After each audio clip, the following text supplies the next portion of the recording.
Now you put water into a cup, it becomes the cup. You put water into a bottle, it becomes the bottle. You put it in a teapot, it becomes the teapot. Now water can flow or it can crash. Be water, my friend. En la década de los 70 surgió un actor y experto en artes marciales que, para qué nos engañamos, no necesita presentación. Y que a casi 50 años de su partida, hoy sigue más vigente que nunca. Hoy hablaremos de Bruce Lee. Comenzamos.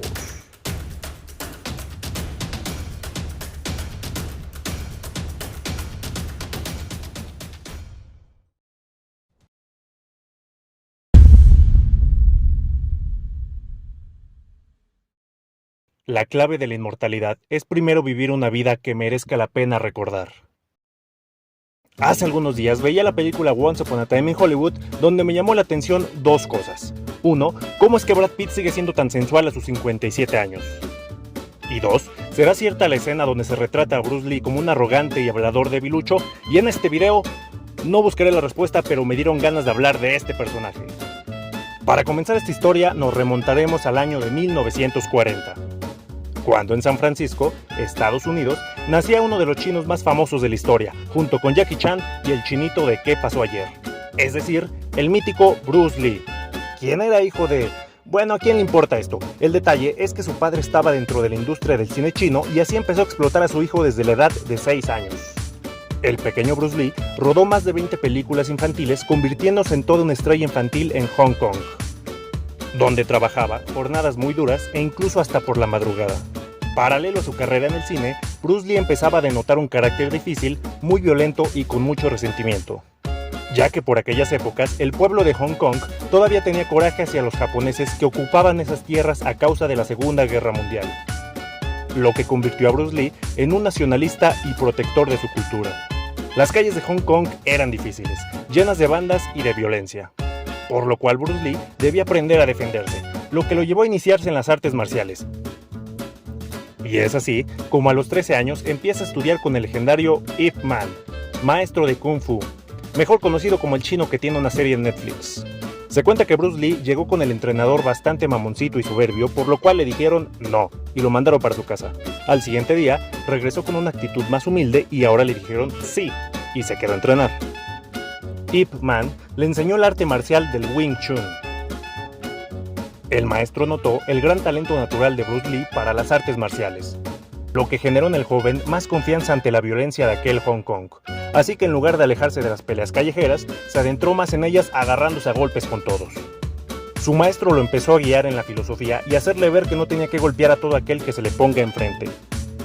Pero el carácter de Bruce Lee era demasiado rebelde. Aparte de esto, seguía con sus resentimientos ahora hacia su propia gente, quien lo empezaba a rechazar porque descubrieron que Bruce Lee no era totalmente chino, ya que era un cuarto alemán a causa de su abuelo.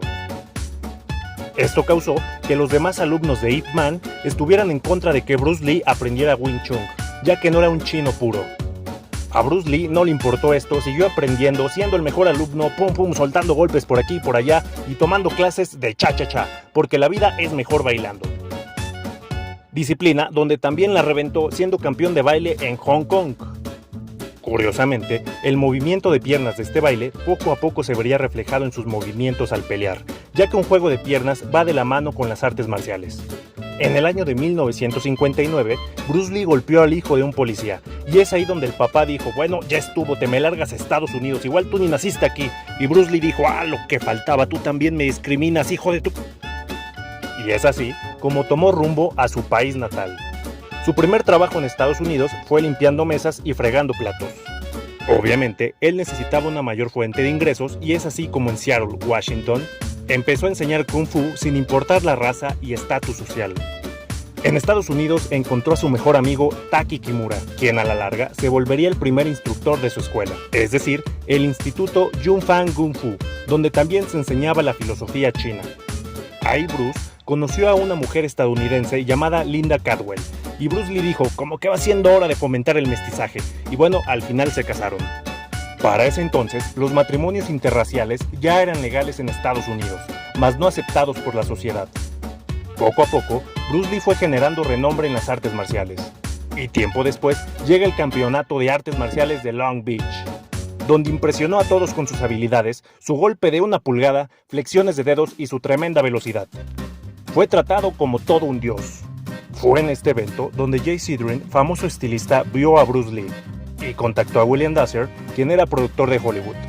Este buscó a Bruce Lee y logró su ingreso en el mundo del espectáculo de Estados Unidos. La realidad es que Bruce Lee no tenía la intención de entrar al medio y volver a ser explotado. Él solamente estaba enfocado en las artes marciales, en las cuales le estaba yendo tan bien que abrió su segunda escuela ahora en Oakland. Y como dato, su fama de entrenador llegó a tal punto que enseñó artes marciales a grandes estrellas de Hollywood del momento, como lo eran Steve McQueen, Roman Polanski, Sharon Tate o Kareem Abdul-Jabbar, entre otros. Existe una anécdota la cual dice que la comunidad china en Estados Unidos estaba en contra de que Bruce Lee estuviera enseñando las artes marciales a gente que no fuera de origen chino, por lo cual mandaron a una persona a desafiar a nuestro protagonista, y si este perdía tenía que abandonar las artes marciales, y por lo tanto su enseñanza. Woon Jak fue el contrincante, y se dice que era tan perdedor que Bruce Lee lo acabó en 3 minutos. Bruce Lee, tiempo después, sufrió una devastadora lesión en la espalda mientras levantaba pesas. El diagnóstico fue desalentador, ya que se creía que jamás volvería a caminar, y si lo hacía, jamás volvería a lanzar una patada en su vida. Esto, en lugar de desanimar a Bruce, sacó a flote toda su personalidad. Se cuenta que colocaba la frase "sigue caminando" por todas partes de su casa para jamás perder la motivación. Durante el tiempo en el cual estuvo inactivo, Bruce Lee lo utilizó para seguir cultivándose en la filosofía. Y es que no les dije, él aprovechó su nacionalidad estadounidense para estudiar la carrera de filosofía en Washington. Y es por esto que tenía una gran biblioteca donde realizaba anotaciones de lo útil y empezó a desarrollar su propio estilo marcial. Una de sus principales bases fue el boxeo. Pasaba horas analizando peleas de famosos e incluso era fan de Muhammad Ali. También tuvo otras influencias como el esgrima, por lo cual se podría decir que su arte marcial tenía influencia occidental. Bruce Lee terminó escribiendo el Tao del Jeet Kune Do, donde plasmaba las bases de su arte marcial y cómo acabar un combate de la manera más eficaz y sencilla. Es decir, entre más sencillo, mejor. Desechando todo aquello innecesario. Él decía que no era un estilo de lucha, era algo que simplemente entiendes o no. No se fuerza, solo fluye. Y sí, yo tampoco entendí. Él consideraba que los estilos de combate destruyen las artes marciales. Algunos lo consideran el precursor de las artes marciales mixtas. Otros muchos se ofenden al decirlo. Hasta la fecha existe el debate sobre si realmente era un peleador o un simple actor. Muchos dicen que si se hubiera enfrentado a un profesional hubiera perdido.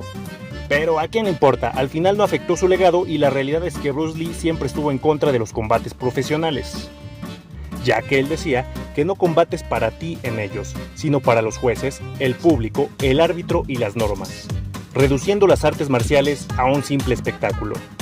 Pero retomando el punto que le generó olvido, gracias a su talento en las artes marciales, llegó a Hollywood, donde tuvo su primera oportunidad siendo coprotagonista en El Avispón Verde, interpretando a Kato, un simple ayudante con velocidad sobrehumana, habilidades de pelea extremas y agilidad nunca antes vista que ayudaba al protagonista que no poseía ninguna habilidad para pelear.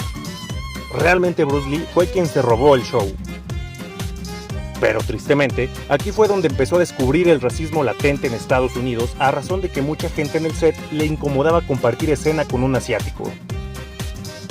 E incluso empezó a notar la dificultad para conseguir papeles más grandes, ya que nadie quería un rostro chino en la portada de una película. Tanto es así que los actores blancos interpretaban los papeles asiáticos. 1969 fue una época dura porque a pesar de su relativo éxito, Bruce Lee no contaba con la economía necesaria. Para ese entonces había formado ya una familia y había nacido su hijo Brandon Lee, mejor conocido como el que matan a balazos en la película del Cuervo. Bruce se avergonzaba de que su esposa tuviera que trabajar, ya que él era muy conservador y tradicional. Le daba coraje no poder terminar de pagar su hogar, y a esto se le une la frustración que tenía al notar que se estaba estancando en Hollywood, porque el racismo no lo dejaba avanzar. Aunado a esto, se vino una época muy dura en Los Ángeles, dado que aparecía la secta de Charles Manson. Y todo el mundo quedó impactado al escuchar la noticia del asesinato de Jay Sebring y Sharon Tate a manos de esta secta. Cosa que afectó demasiado a Bruce, ya que él tenía una gran amistad con Sharon Tate. Ambos habían compartido escena en Las Demoledoras. Esto hizo pensar que sería mejor regresar a Hong Kong. Pero antes de eso, Bruce Lee se arriesgó una vez más y se fue a India con James Coburn y el escritor Stirling Silliphant a buscar locaciones para la película El Círculo de Hierro, la cual había sido escrita por Bruce. Tristemente, no encontraron las locaciones necesarias, lo cual decepcionó al actor ya que confiaba demasiado en este proyecto para mejorar su situación económica, lo que terminó motivándolo a regresar a Hong Kong y de paso ayudar a su mamá con los papeles de inmigración. Al llegar a Hong Kong, se dio cuenta que transmitían el avispón verde llamado allá como el show de Kato. Así que fue recibido como toda una estrella, y notó que ahí tendría futuro. Y aquí fue donde empezó a forjar el verdadero comienzo de su leyenda, primeramente realizando la película El Gran Jefe, la cual abarrotó las salas de cine en Hong Kong. En la premiere recibió una ovación y fue levantado en hombros, motivándolo todavía aún más. Este éxito hizo que Hollywood volteara al continente asiático al ver el talento que habían dejado escapar, intentando contactar con Bruce, pero este los rechazó para realizar su siguiente película llamada Fist of Fury, o Puños de Furia, batiendo el récord de taquilla impuesto por su película anterior y así consolidándose como una estrella del cine de las artes marciales. Para esta época, Bruce Lee dijo lo siguiente: yo, Bruce Lee, seré la primera superestrella oriental mejor pagada de los Estados Unidos. A cambio les daré las demostraciones más impactantes y entregaré la calidad más alta que un actor pueda dar. A partir de 1970 obtendré fama mundial y para finales de los 80s tendré en mi posesión millones de dólares. Viviré como me apetezca y lograré armonía interna y felicidad. Después de esto, Bruce Lee se decidió a dejar de ser dirigido y empezar a crear sus propios proyectos. Y es así que junto a Raymond Cho fundaron Concord Production Inc., cuyo primer proyecto fue la icónica película Way of the Dragon, o El Regreso del Dragón, donde Bruce Lee fue actor, guionista, coproductor, director y además tocó la percusión del tema central de la banda sonora. La película fue rodada en Roma y tuvo la participación de Chuck Norris, quien era 7 veces campeón mundial de karate. Esta película deja en claro que no importa que estés peleando contra la mafia, ya que si el guión lo necesita, estos no van a utilizar pistolas o armas de fuego y en lugar de eso utilizarán palos. Pero también nos enseña que para hacer una crítica social no necesariamente tienes que hablar, ya que Bruce Lee, mediante esta película, simboliza el descontento y despertar de las razas ante la opresión blanca. Y Bruce Lee acabando con Chuck Norris es una analogía de esto. Esta película fue otro éxito en taquilla y después de esto por fin Bruce Lee le hizo caso a Hollywood y protagonizó Enter the Dragon, u Operación Dragón, primera película de artes marciales producida en Hollywood, la cual recaudó $200 millones y quedó segunda solo detrás del Exorcista. Sin duda alguna, Bruce Lee había llegado a la cima del éxito mundial como se lo había propuesto. Gozaba las mieles de la fama, se vestía como quería porque podía romperle el hocico a cualquiera que se burlara, pero también conoció el lado turbio de la fama, ya que el actor poco a poco empezó a notar lo difícil que era tocar el éxito y que todos tuvieran interés en su fama y dinero, pero no en su persona. Bruce Lee empezó a desconfiar de todos, pero aún así se mantuvo firme hacia sus objetivos. Pero tristemente, Bruce Lee fue una superestrella con un paso fugaz en este mundo, ya que en las grabaciones de Enter the Dragon se cuenta que se le vio vomitando y convulsionando, lo que despertó la preocupación de todos. Los médicos que lo atendieron no encontraron nada raro, incluso dijeron que su físico era de los mejores que hayan visto, ya que a pesar de tener 32 años, poseía el cuerpo y salud de un deportista de 18, y mejor six-pack que Cristiano Ronaldo. Tristemente, esto no fue suficiente, ya que tiempo después, Bruce Lee se dirigió a casa de su amiga Betty Fink Pei a tratar el guión de una película, pero fue ahí donde un intenso dolor de cabeza hizo que Bruce decidiera irse a descansar, no sin antes tomar medicamentos para evitar este dolor. Tristemente, fue un sueño del cual el actor y arte marcialista jamás despertaría.